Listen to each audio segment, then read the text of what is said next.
He saw a housekeeper's rough hands and denied her brilliant daughter. But his cruel rejection was a fatal mistake. Now, he's about to learn who she really is. For 10-year-old Emily Hayes, the scholarship interview was a new beginning. Her grades were flawless. Her mother, Susan, a housekeeper, had ironed her best, faded dress. But the principal of Crestwood Academy didn't see the student. He saw the mother's red, chapped hands. He called her job domestic services and dismissed the child. She wouldn't fit in. He lied, claiming the scholarship fund was depleted. He judged the brilliant girl by her mother's humble work. But the principal, secure in his grand office, made one critical error. He never thought to ask who her father was. And by the way, I'd love to know where you're joining from today. Leave a comment below. I hope you enjoy the story. A small, hopeful hand pushed open an oak door far too heavy for its size. 10-year-old Emily Hayes clutched her mother's hand, her heart beating like a sparrow's wing. This was the day her new life was supposed to begin at the prestigious Crestwood Academy. The morning had started before sunrise in their small, clean apartment. Emily had laid out her best dress, the blue one with the small white flowers. It was 2 years old, but her mother, Susan, had ironed it perfectly. Emily's own blonde hair was pulled back in a neat, tight braid. "Are you sure I look okay, Mama?" Emily had asked, spinning in the small kitchen. Susan Hayes kneeled, smoothing the dress over her daughter's knees. Susan's hands were rough, the knuckles red from years of scrubbing and cleaning other people's homes. But her touch was always gentle. "You look beautiful, Emmy," Susan said, her voice soft with pride. "More importantly, you look smart. And you are smart. You earned this." Emily nodded, though a small knot of worry tightened in her stomach. She knew her mother worked hard. She knew Crestwood was a school for children whose mothers did not clean houses. But the scholarship was for her grades. Her grades were the best in her entire school. That had to be enough. They took 2 buses to reach the part of town where Crestwood was. The houses grew larger and larger, set back from the road behind stone fences and iron gates. Finally, they stood before the academy itself. It looked less like a school and more like a castle from one of Emily's storybooks. It was built of dark gray stone, covered in ivy. "Wow," Emily whispered, tilting her head back. "Deep breath," Susan said, squeezing her hand. "Remember what I told you. Look the principal right in the eye and be yourself. He will love you." Now, standing inside, Emily wasn't so sure. The main office was silent. A thick, dark red carpet swallowed the sound of their footsteps. The air smelled of lemon polish and old, important books. Sunlight streamed through tall windows, landing on paintings of serious-looking men in dark suits. Emily thought they looked much fancier than the paintings in the houses her mother cleaned. A woman sat behind a large, gleaming wooden desk. She had kind eyes and a soft, slightly tired smile. "Hello, dear. You must be Emily Hayes. I'm Miss Janice, the school secretary." "Yes, ma'am," Emily said politely. "We're here to see Principal Cole," Susan added, her voice quiet but clear. "Of course. He's expecting you. You can go right in," Miss Janice said, gesturing to another heavy door. Emily's hand was slick with sweat as her mother held it. Susan knocked softly. "Enter," a sharp voice called. Principal Alan Cole's office was even grander than the hallway. The desk was so large, it looked like a wall of dark wood. Behind it sat the principal, a man who seemed as severe and polished as the furniture. His graying hair was cut short and perfect, not a single strand out of place. He wore a crisp gray suit and a polished gold tie clip. He was writing something and did not look up for a full minute. Emily and Susan stood silently, feeling small in the tall, echoey room. Finally, Mr. Cole placed his pen down with a small click. He looked at them, but his eyes were cold. "Mrs. Hayes. And this is Emily." "Good morning, Principal Cole," Susan said, trying to sound brave. "We are so excited to be here." "Yes," Mr. Cole said slowly. His eyes moved over them. He looked at Susan's simple blouse. He looked at Emily's slightly faded dress. His gaze lingered for a moment on Susan's red, chapped hands. Emily felt a flush of shame she didn't understand. She instinctively put her own hands behind her back. "Please sit," Mr. Cole said, gesturing to 2 hardback chairs. They felt very far from his desk. Mr. Cole opened a file folder. Emily could see her own name on the tab. "Hayes, Emily. I have your daughter's file here," Mr. Cole began. His voice was smooth, but it had no warmth. The academic record is impressive. Very high test scores. She works so hard, Susan said, a proud smile touching her lips. She reads constantly. Her teachers all say she's the brightest student they've ever had. So I see, Mr. Cole said. He turned a page. His expression tightened, just slightly. Emily watched his eyes scan a different part of the paper. I see here your address is on Elmwood Street. Yes, sir, Susan replied. It's a small apartment, but And your occupation, Mrs. Hayes. Domestic services? The way he said the words made them sound dirty. I'm a housekeeper, Susan said, her chin lifting. I clean for several families in the West Hills neighborhood. I see. Mr. Cole closed the folder. The sound was soft, but it felt final. Mrs. Hayes, Crestwood Academy is one of the top preparatory schools in the nation. Our students go on to Ivy League universities. Our standards are exacting. Emily can meet them, Susan said quickly. I know she can. She just needs the chance. It is not just about academics, Mrs. Hayes, the principal said. He steepled his fingers, his polished cufflink glinting. It is about fit. Our families are deeply involved in the Crestwood community. There are fundraisers, benefits, galas. The financial and social commitments are substantial. The application was for the Founders Merit Scholarship, Susan said, her voice becoming tighter. It said it was a full scholarship. It said it was based on grades. Ah, the scholarship. Mr. Cole gave a small, sad-looking sigh. Unfortunately, there has been a development. The scholarship fund is depleted for this year. We had an unexpected number of applicants.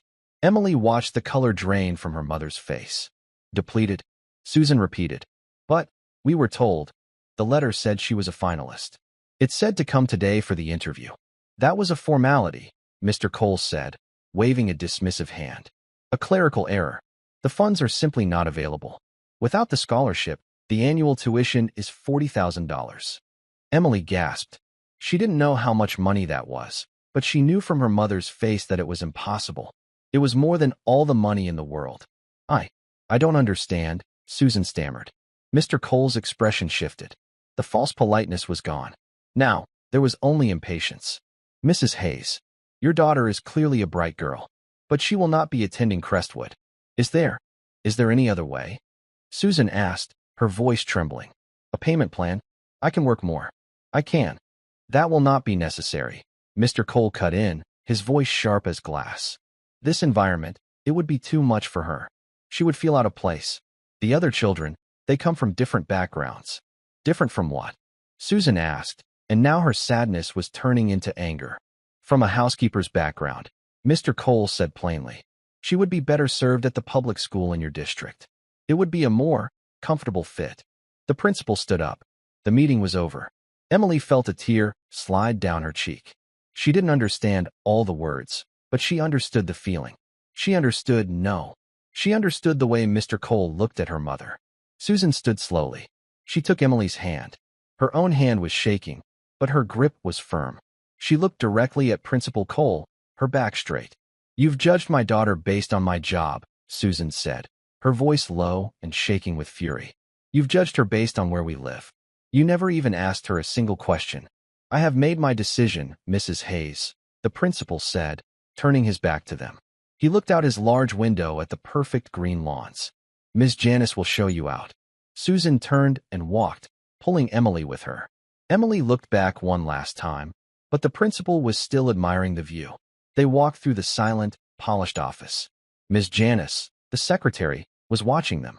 Her face was full of pity. As Emily passed the desk, Ms. Janice quickly and quietly slipped something into her hand. Emily looked down. It was a shiny red apple. You keep your chin up, sweetie, Ms. Janice whispered, so low only Emily could hear. You're a star. Then the heavy oak door closed behind them, shutting them out. They stood on the stone steps of the great school. The bright, sunny day suddenly felt cold. Emily looked up at her mother. Susan's face was pale, but her eyes were burning. She was trying very hard not to cry. Mama, Emily whispered. Why did he hate us?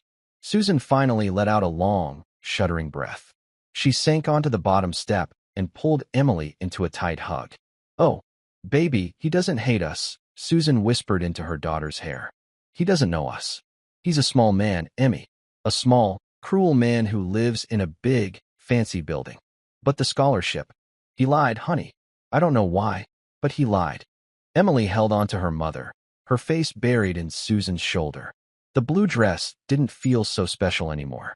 The castle was just a cold, gray box. I wanted to go there, Mama, Emily cried softly. I know, Susan said, stroking her hair. I know. They sat there for a long time. They had to wait 45 minutes for the next bus. The ride home was long and silent. They passed the big houses with their iron gates, and then the smaller houses, and then the rows of apartments. When they got back to their own apartment, it felt tiny, but it was warm, and it smelled like cinnamon from the breakfast Susan had made. Emily went to her room. She had a small desk by the window. On the wall, she had taped all her papers from school. Every single one had a gold star or a perfect A at the top. She looked at them, and they seemed worthless. She sat on her bed, holding the red apple Miss Janice had given her. It was the only good thing that had happened all day. In the kitchen, Susan made 2 cups of tea, even though it was the middle of the day. Her hands were still shaking. She felt humiliated. But beneath the humiliation, a hard, cold anger was forming. It wasn't just for herself. It was for Emily. Her daughter, who was so bright and good, had been dismissed. Dismissed because her mother scrubbed floors. Susan looked at the wall by their small dining table. It was a space she called Daddy's wall. It was covered in photographs. A young, smiling man in a crisp army uniform. The same man holding a baby Emily. The same man standing with other soldiers in a sandy place, all of them smiling. Next to the photos were other items, framed in shadow boxes. There was a neatly folded American flag. There was a Purple Heart. There was a Distinguished Service Cross. And above them all, a single photo of her husband, Colonel Michael Hayes, taken just before his last deployment. He was not dead, but sometimes he felt just as far away. He was stationed in Washington, D.C., working a high-level job at the Pentagon. His work was quiet, serious, and vital. They had decided together that Emily should have a stable life, not the life of an army child, moving every year. So Susan and Emily stayed here, and Michael visited when he could. He sent most of his paycheck home. But Susan had wanted to do this on her own. She worked as a housekeeper by choice. She wanted to contribute. She wanted to show her daughter the value of hard work. She never, ever felt ashamed of it. Until today. Today, her hard work had been used as a weapon against her child. She looked at the phone on the wall. Michael was a busy man. He was in important meetings, protecting the country. She hated to bother him with this. It felt small compared to his world. But then she thought of Emily's face. She thought of Principal Cole's cold eyes. She thought of the lie. The fund is depleted. This wasn't just a rejection. It was an injustice. Susan picked up the phone. She dialed the number she knew by heart. It rang 3 times, and a professional voice answered. Office of the Joint Staff. How may I direct your call? Hello, Susan said, her voice stronger now. This is Susan Hayes. I need to speak to Colonel Michael Hayes. It's a family emergency. It took 3 long minutes. Susan stood twisting the phone cord around her fingers. She looked at the photo of Michael in his dress uniform. He looked so strong, so sure. What would he think of her, crying over a rude man in a fancy office? This was not a war. This was not a national threat. Emily was safe. They were safe. Maybe this wasn't an emergency at all. Maybe she was being foolish. She was just about to hang up when the line clicked. Susan. Her husband's voice was deep and calm, but sharp. It was the voice he used when he was worried, when he was pulled from important work. Michael? I'm sorry. I'm so sorry to call you at work. Is Emily okay? Are you hurt? His questions were fast. His priorities were clear. We're fine. We're safe, Susan said quickly, tears welling up again. It's not like that. It's the school. Michael went silent for a beat. He was processing. Crestwood? The interview. What happened?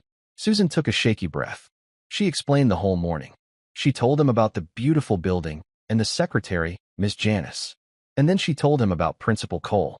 He didn't ask her any questions, Michael. He just looked at us. He asked me about my job. Your job? Michael asked. He called it domestic services. And then he said the scholarship was gone. Depleted, he said. He said it was a clerical error. That doesn't sound right, Michael said. His voice had lost its worried husband tone. It now had the cold, quiet edge of Colonel Hayes. It wasn't right, Susan whispered, her anger returning. I knew he was lying. He said she wouldn't fit in. He said she'd be more comfortable at the public school. He dismissed her, Michael. He dismissed our daughter because I clean houses. The silence on the other end of the line was heavy. It stretched for 10 seconds. Susan could picture her husband's face. He would not be red with anger. He would be pale, his jaw set. What is the man's name? Michael asked. His voice was perfectly level. Cole. Principal Alan Cole. Alan Cole. Crestwood Academy. Michael repeated the names slowly, as if engraving them in his mind. Susan, you did exactly the right thing by calling me. This is not acceptable. I see her face, Susan said, starting to sob. She tried so hard, Michael. She's so smart. And he broke her heart. He won't, Michael said. It was a promise. Listen to me. This is not a small thing. You are the finest woman I know. And Emily is the best of both of us. There is no place on this earth where she does not fit in. Do you understand me? Yes, Susan whispered. I have to make some calls. This is not over. You comfort our daughter. Tell her Daddy is very proud of her. Tell her she earned that spot, and I will not let a small-minded bully take it from her. Are you coming home? She asked. Not yet. It's better if I handle this from here first. But I will call you tonight. I love you. I love you too. She hung up the phone. She felt better. She wasn't alone in this. But she also felt a new kind of dread. Michael was a man who solved problems. When he focused on a problem, the problem usually regretted it. Emily was in her small bedroom. She had heard her mother's side of the conversation. She heard Daddy. She heard emergency. She heard her mother crying. A cold stone of guilt settled in her stomach. She knew her father's job was a secret. She knew it was about protecting the country. She pictured him in a dark room full of maps and important men. And now, her mother had called him, crying. All because Emily wasn't good enough for the fancy school. She had failed. And now her failure was so big, it had become a family emergency. She had bothered her father. She had made her mother sad. The 8 papers on her wall seemed to mock her. Susan came into the room, her eyes a little red, but her face set with new strength. She sat on the edge of Emily's bed. Hey, sweetie, Susan said softly. I heard you talking to Daddy, Emily said, her voice small. She wouldn't look at her mother. She just stared at the red apple in her hands. I did. I told him what happened. Is he mad? Emily whispered. Is it an emergency because of me? Because I failed. Susan's heart broke all over again. She pulled her daughter into a tight hug. Oh, Emmy. No. Listen to me. You did not fail. You are perfect. You are brilliant. That man, Principal Cole, he failed. He failed his job. But why did he say no? Because he's a fool, Susan said simply. He's a man who can only see money. He can't see what's really important. He can't see heart. And he can't see smarts. And you have more of both than he will ever know. Emily looked up. What did Daddy say? He said he's very, very proud of you. And he said you earned that spot. And he's going to make a few calls to see if he can fix it. Can he? Emily asked. Your father, Susan said, with a small, proud smile, can do just about anything he sets his mind to. They ate a simple dinner of soup and sandwiches. It was quiet. The small apartment felt safe, but the big, unkind world outside felt very close. That night, Emily had trouble sleeping. She kept thinking about Mr. Cole's cold eyes. She kept thinking about the word housekeeper and why it sounded like a bad word in his mouth. Late that afternoon, in his grand office at Crestwood, Principal Alan Cole was feeling very pleased with himself. He tidied the files on his desk. The Hayes file was already in the rejected pile for Ms. Janice to process. He had solved a difficult problem. The girl was bright, yes, but she would have been a problem. She would have needed clothing allowances. She would have felt poor at the charity balls. He told himself he had saved her from a worse fate. It was a kindness, really. More importantly, he had saved the scholarship slot. He buzzed his secretary. Ms. Janice, please come in. Ms. Janice entered, her notepad ready. Her kind eyes looked tired. Mr. Cole, Janice, that founder's scholarship slot. I have excellent news. I'm going to award it to Jessica Harrington. Ms. Janice paused. The Harringtons, sir? But their daughter's scores were average. Jessica is a fine girl, Mr. Cole said stiffly. And her family understands the importance of community giving. Her father and I spoke just last week. He's very interested in funding our new gymnasium. This scholarship will show him we are invested in his family. So, you're giving the scholarship to the daughter of the man who is funding the new gym? Janice asked, her voice carefully neutral. It's called development, Janice. It's how schools like this function, Mr. Cole said, annoyed. Please call Mr. Harrington. Tell him I have good news for him. He'll be delighted. And what should I tell the other scholarship finalists? Tell them the fund was depleted. It's a simple, clean explanation. No one gets hurt. Mr. Cole smiled, satisfied. That will be all. Janice looked at him for a long moment. She saw a small, greedy man, protected by a very large, expensive desk. Yes, Mr. Cole. Right away. She returned to her own desk. She looked at the phone. The thought of calling the Harringtons made her feel ill. She thought of that little blonde girl's hopeful face. She thought of her poor mother's red hands. Janice had worked here for 20 years. She loved the school, but she did not always love the people who ran it. Before she could make the call, her own line rang. She picked it up with her usual professional greeting. Crestwood Academy, this is Ms. Janice. A man's voice, polite but firm as iron, spoke. Good afternoon. I need to speak with Principal Alan Cole, please. Of course, sir. May I ask who is calling? This is General Peterson. I'm calling from the Pentagon, on behalf of the Joint Chiefs of Staff. Janice sat up straight. Her pen clattered onto the desk. The Pentagon? The Joint Chiefs? This was far above the usual parent phone call. One moment, General, she said, her hand shaking just slightly. She pressed the intercom button for the principal's office. Mr. Cole, I'm busy, Janice, his voice snapped. Sir, I apologize, Janice said, her voice formal and stressed. But I have a General Peterson on the line for you. He says he is calling from the Pentagon. There was a pause. Mr. Cole's annoyance vanished, replaced by a sudden rush of interest. The Pentagon. This must be about a new, high-profile family. Maybe a senator's son or a general's daughter. This was exactly the kind of student he wanted. Well, don't keep him waiting, Janice. Mr. Cole's voice was suddenly smooth as silk. Put him through immediately. Janice clicked the button, connecting the call. She leaned back, her heart pounding. She had no idea what was happening, but a strange feeling was settling over her. She looked at the phone number for the Harrington family. She decided to wait a little while before making that call. Inside his office, Principal Cole straightened his tie and smoothed his suit jacket. He took a sip of water. He wanted his voice to be strong and impressive. This was an opportunity. He picked up the receiver. Alan Cole speaking. Mr. Cole, the voice on the other end said. It was deep, crisp, and carried an authority that Cole had never heard before. It was not a voice that requested. It was a voice that commanded.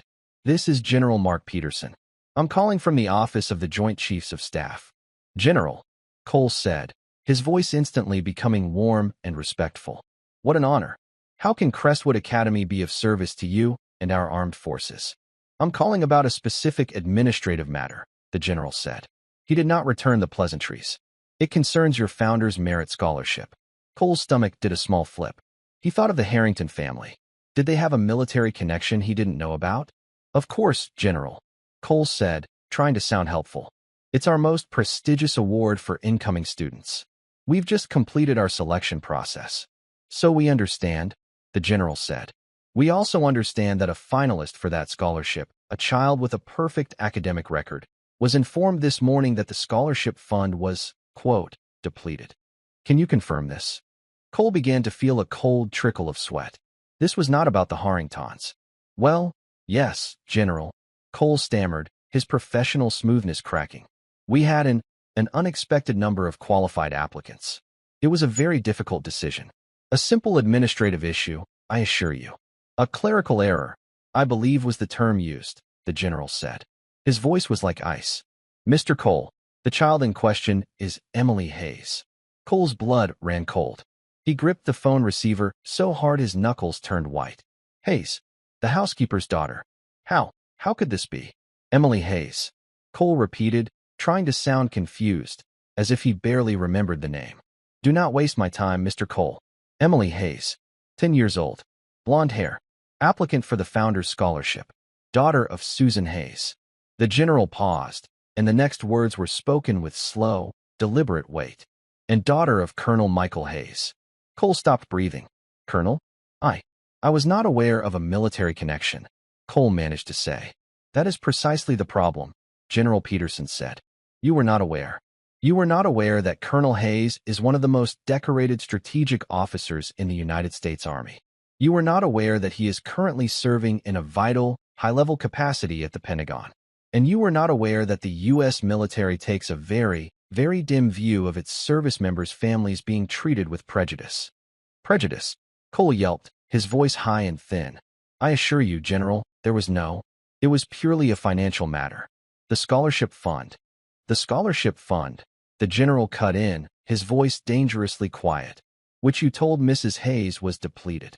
And yet, our information indicates that just this afternoon, you awarded that same scholarship to a Miss Jessica Harrington. Cole felt as if the floor had dropped out from under him. How could they know that? Furthermore, the general continued, his voice relentless. Our information suggests Miss Harrington's father is a potential donor for a new athletic facility, and that Miss Harrington's academic record is average, not in the same league as the daughter of a national hero, a man who, I will remind you, took a bullet in Kandahar so that men like you could sit in nice, safe offices and manage scholarship funds. Cole was trembling. He was completely exposed. This was not a clerical error. This was a scandal. General, I seem to have been misinformed, Cole sputtered. There has been a terrible misunderstanding. My finance department must have. You are the finance department, Mr. Cole, the general stated. You are the principal, and you are the one who will fix this.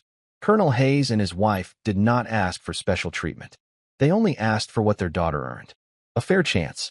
You denied her that. You did so based on her mother's simple, honest work. I can.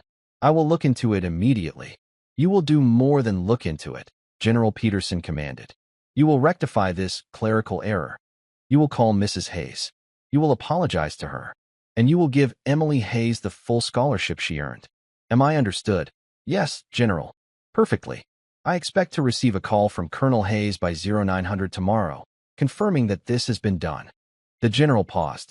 And Mr. Cole, this kind of misunderstanding, it reflects very badly on the leadership of an institution. Very badly indeed. Good day. The line clicked. Alan Cole sat at his desk. He was shaking. His crisp gray suit felt damp with sweat. He looked at the phone as if it were a snake. He had insulted a housekeeper, and he had brought the full weight of the United States military down on his own head. He looked at the phone number for Mr. Harrington. The call he was about to make to his prize donor had just become a nightmare. Outside the principal's office, Miss Janice had not heard the words. She had only heard Mr. Cole's voice. She had heard his smooth, confident tone turn into a high-pitched, panicked squeak. She had heard the words, "Yes, General." When the intercom finally buzzed, it was a weak, rattling sound. Janice. Yes, Mr. Cole. Get me the file for Jessica Harrington. And get me the file for Emily Hayes. Now. Yes, sir, Janice said. She stood up, a small, secret smile on her face. She went to the rejected pile and pulled out Emily's file.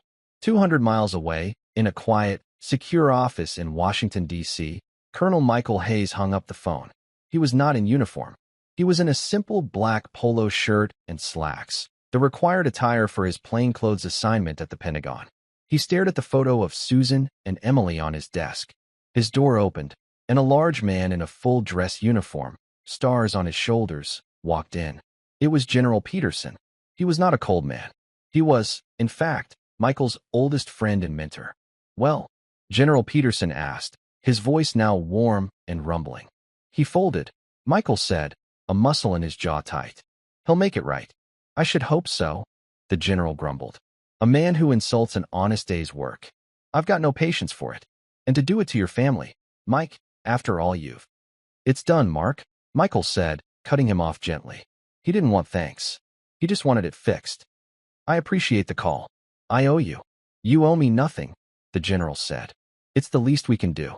You take care of this country. We take care of your family. That's the deal. Now, about that briefing for the secretary. Michael nodded, his mind already shifting back to maps and national security. But for a moment, his thoughts stayed on a small apartment on Elmwood Street. That evening, the phone rang in the Hayes apartment. Emily, who was doing her homework at the small dining table, jumped. Susan went to answer it, her hand hesitating. Hello, it's me, Michael's voice came through the line, calm and steady. Michael, did you find anything? I did, he said.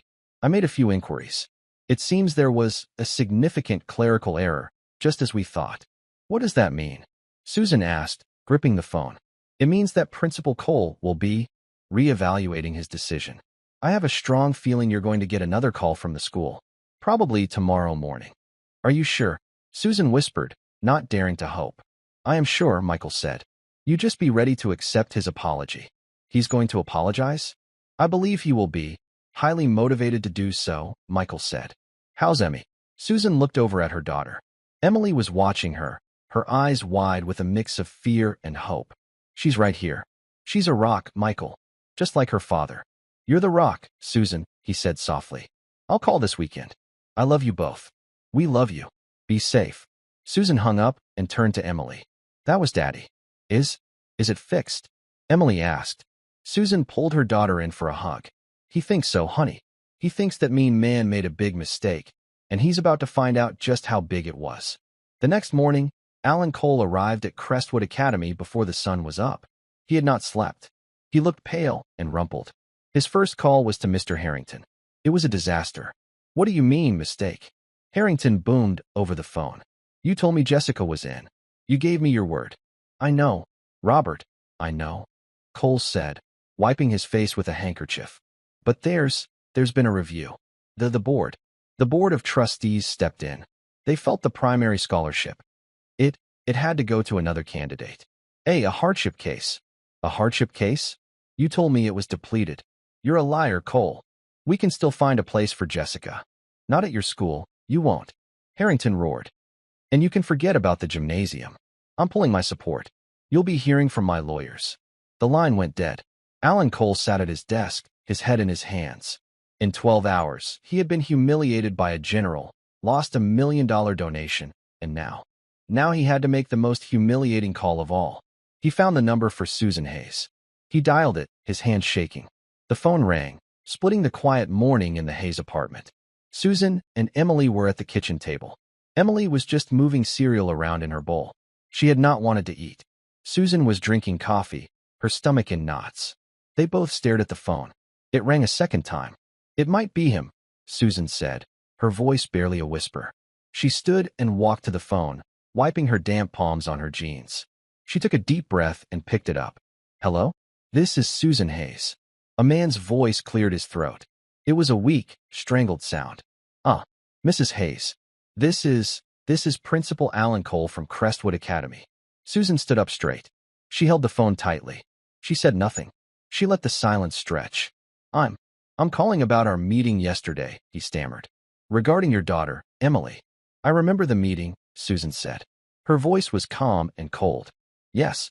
Well, it appears, Mrs. Hayes, that I was operating with some incorrect information. There has been a significant clerical error. Susan almost laughed at the words. Clerical error. The exact phrase Michael had used. Oh, Susan said. What kind of error was that, Mr. Cole? It's a financial matter. Very dull. The numbers, they were wrong. It seems the Founders Scholarship Fund is not depleted after all. It's quite healthy. He was speaking quickly, rushing the words out. I see, Susan said. And in light of this new information, he continued, and after reviewing Emily's file again, her truly exceptional file, I am delighted to officially offer her the Founders Merit Scholarship. With our deepest apologies for the mix-up, the confusion. He was apologizing to her. The man who had looked at her hands with disgust. The man who had dismissed her daughter with a wave. Susan felt a fierce, cold satisfaction, but she did not let it into her voice. She thought of Emily, watching her with wide, hopeful eyes. So, you are accepting her to Crestwood Academy, Susan stated. It was not a question. Yes, absolutely, Cole said, his voice desperate with false cheer. She is exactly the kind of student we want at Crestwood. A truly brilliant girl. We would be honored to have her. And the fit? Susan asked, and she could not help herself. Yesterday, you were concerned she would not fit in. That she would be more comfortable at her local school. There was a choking sound on the other end. I misspoke, Cole said, his voice shrinking. I was having a difficult day. Stress. It can make one say foolish things. Of course she will fit in. She will be one of our stars. I am very, very sorry for the distress I caused you and your daughter. I was wrong. It was a full apology. A full surrender. Thank you for clarifying, Mr. Cole, Susan said. On behalf of Emily, we accept the scholarship. And we accept her place at your school. Wonderful. Wonderful, he said, relieved. Please, bring her by this morning. We can finalize the paperwork. A fresh start. At, say, 10 o'clock. 10 o'clock, Susan said. We will be there. She hung up the phone without saying goodbye. She turned to her daughter. Emily was standing by the table, her small hands balled into fists at her sides. Mama, Emily whispered. Susan let out the breath she had been holding for 2 days. A slow, wide smile spread across her face. You got it, Emmy, she said, her voice thick with tears. You got the scholarship. You're going to Crestwood. Emily stared at her for a second. The hope in her eyes bloomed into a bright, shining joy. I did, she shrieked. I did. She ran and threw herself into her mother's arms. Susan lifted her off the ground, swinging her around the tiny kitchen. For the first time in a day, the apartment didn't feel small at all. It felt as big as the sky. He said he was wrong, Mama. He said it. Emily laughed. He did, Susan said, setting her down.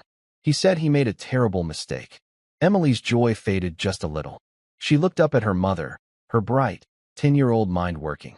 Mama, why did he change his mind? Susan sat down at the table and pulled Emily onto her lap. This was the hard part. Well, sweetie, it's like Daddy said. There was a big mistake. And Daddy made a phone call to help them fix it. He called Mr. Cole? No, not exactly. Daddy? Well, Daddy knows some very important, very good people. People who believe in doing the right thing. And one of them, a very important man, called Mr. Cole. He explained to Mr. Cole that he had made a mistake. He explained that he had been very, very unfair to a wonderful, smart girl. Because he judged us? Emily asked. Yes, baby. Because he judged us, Susan said, smoothing Emily's blonde hair. He looked at my job, and he made up his mind. He didn't know anything about us. He didn't know about all your gold stars. And he didn't know? He didn't know about Daddy, Emily finished softly. He didn't know about Daddy, Susan agreed. He didn't know that her father is a hero. And he didn't know that her father and her mother would not let him get away with it. Emily was quiet for a moment, thinking about this. So, Daddy's friend yelled at him. Susan smiled. I don't think he had to yell, honey. Sometimes, when you have a lot of authority, you just have to speak. And people listen. Your father has a lot of authority, even when he's far away. Wow, Emily said. She liked this. It felt like a story from one of her books. The good people had won. The mean man had to say he was sorry. Now, Susan said, standing up. We have to be at that school at 10 o'clock. Let's go put on your blue dress. Okay, Emily said. This time, when she put on the dress, it felt brand new. At Crestwood Academy, Alan Cole was in ruins. He hung up the phone from Susan Hayes. Her cold, dignified acceptance was almost worse than if she had yelled. He knew, in that moment, that he had no power over her at all. He had lost the Harrington donation. He had a military general monitoring his office. And he had been forced to apologize to a housekeeper. The intercom buzzed. It was Miss Janice. Mr. Cole, Mrs. Hayes and her daughter will be here at 10 for the paperwork. Her voice was perfectly professional, but he could hear the smile in it. Yes, Janice, he bit out. Have the founder's scholarship acceptance packet ready. The full packet. Oh, and Mr. Cole, she added. What is it? He snapped. A package just arrived for you. From Washington, D.C. Just put it on my desk, he said. He didn't care. A moment later, Miss Janice came in. She placed a large, thick envelope on his desk. It had no stamp. It had been delivered by a special courier. The return address was a single, stark line. Department of the Army. Miss Janice left, closing the door softly behind her. Cole stared at the envelope. He opened it with a letter opener. His hands were still shaking. Inside, there was no letter. There was only a thick, glossy folder. He opened it. The cover page was a biography. Colonel Michael T. Hayes. He read about the military academy. He read about the advanced degrees. He read about the deployments. He read about the missions, most of which were just black, redacted lines. He read about the medals, the Distinguished Service Cross, the Silver Star, the Purple Heart, with 2 oak leaf clusters. He read about the man's current assignment: Senior Strategic Advisor, Office of the Joint Chiefs of Staff. Alan Cole's face turned the color of ash. This was the husband of the woman he had dismissed. This was the father of the child he had called a bad fit. He had not just insulted a housekeeper. He had insulted a decorated war hero, a man who reported directly to the most powerful military leaders in the world. He suddenly, sickeningly, understood. This was not a clerical error. This was a military operation. He had been flanked, cornered, and defeated. And he had never even seen the enemy. He let the file drop to his desk. He looked at the clock. It was 9:30. They would be here in 30 minutes. His panic from yesterday was gone. In its place was a deep, cold, bottomless dread.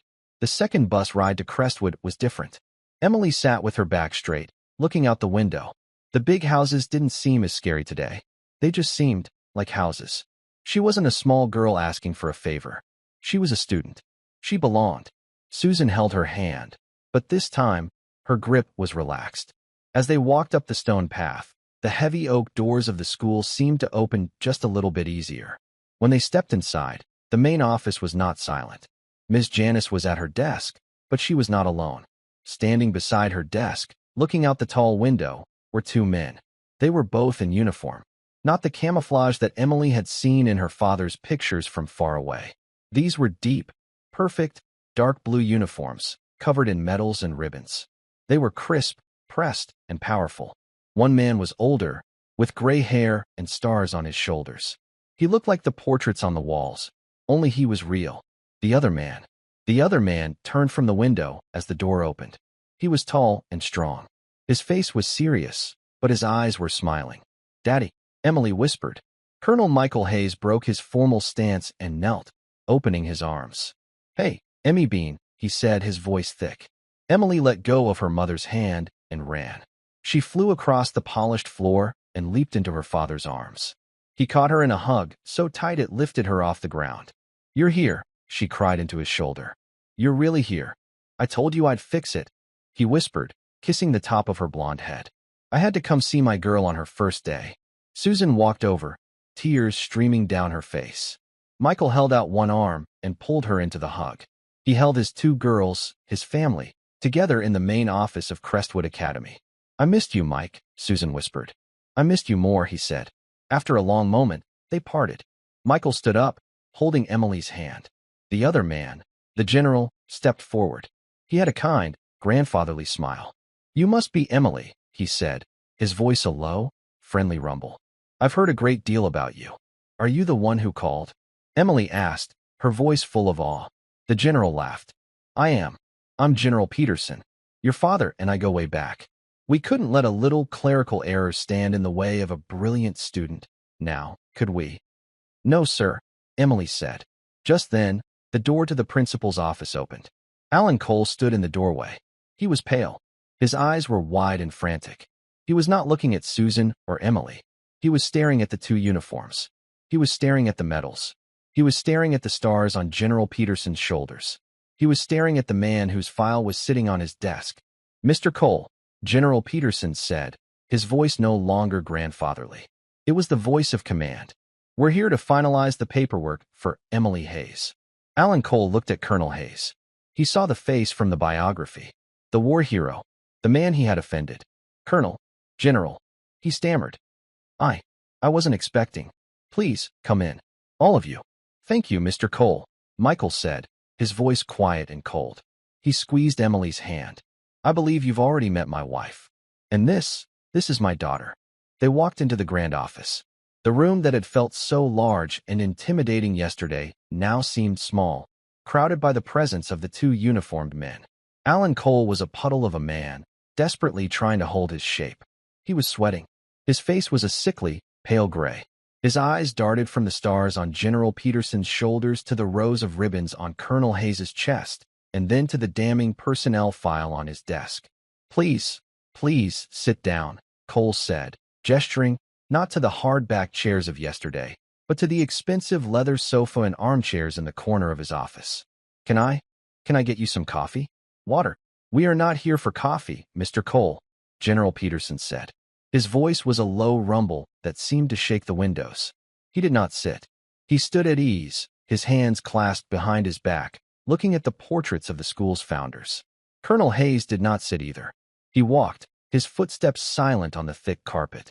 He moved past the desk and stood next to his wife and daughter, placing a hand on Emily's shoulder. He looked at Cole with a calm, analytical coldness. It was the look of a man identifying a target. "You have the paperwork," Michael said. It was not a question. Yes, of course. Cole fumbled, scrambling behind his desk. He knocked over a pen holder. "Right here. The founder's scholarship acceptance forms. A full 4-year award."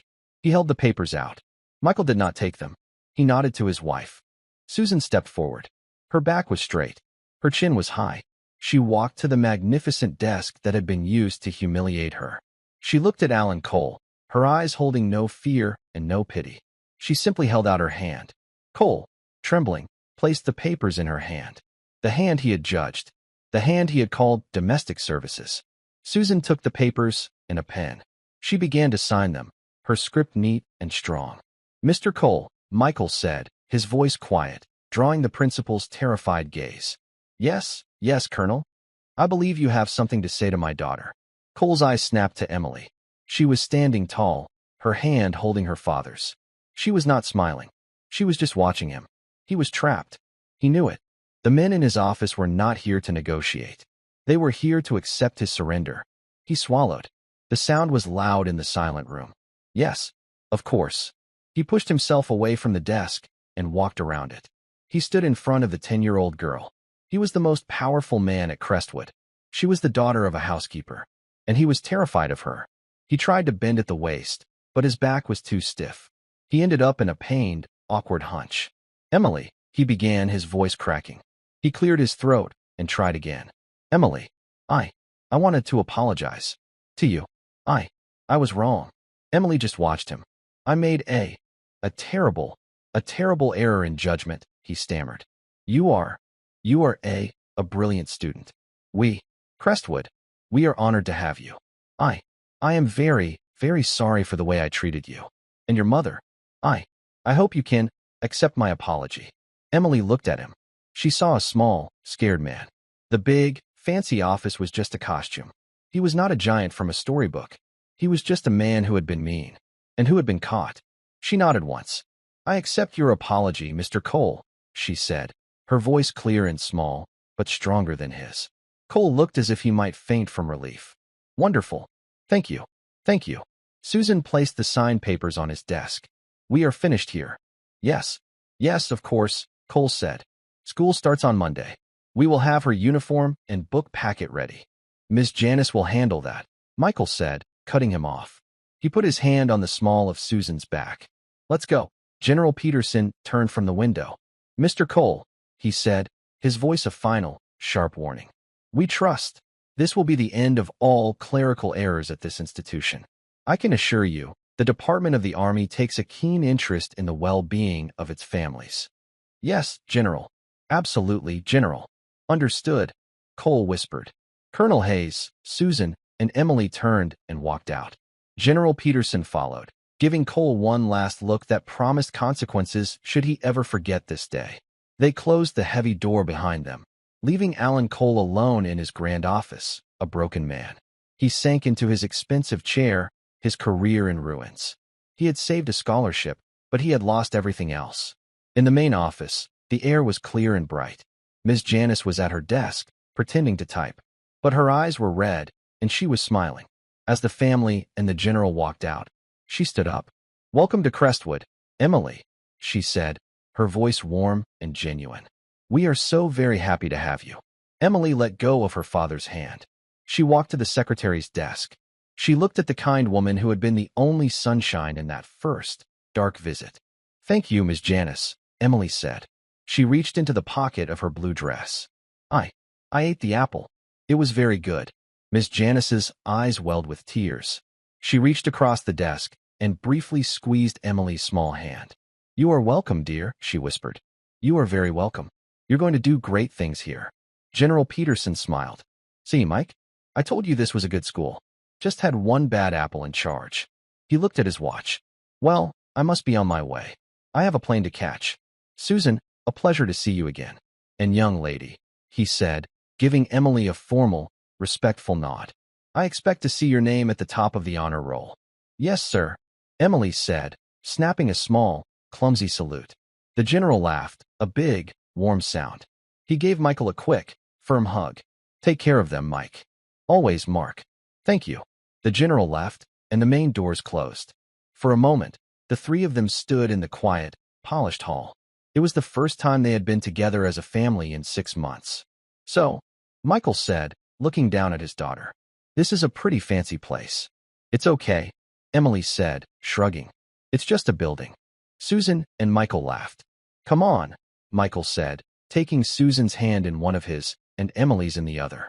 Let's get out of here. I'm taking my 2 best girls out for lunch. Any place you want. Any place. Emily asked. Any place. Can we get hamburgers? We can get all the hamburgers in the world, Michael said. They pushed open the heavy oak doors together. As they stepped out into the bright morning sunlight, Susan looked back at the gray stone towers of Crestwood Academy.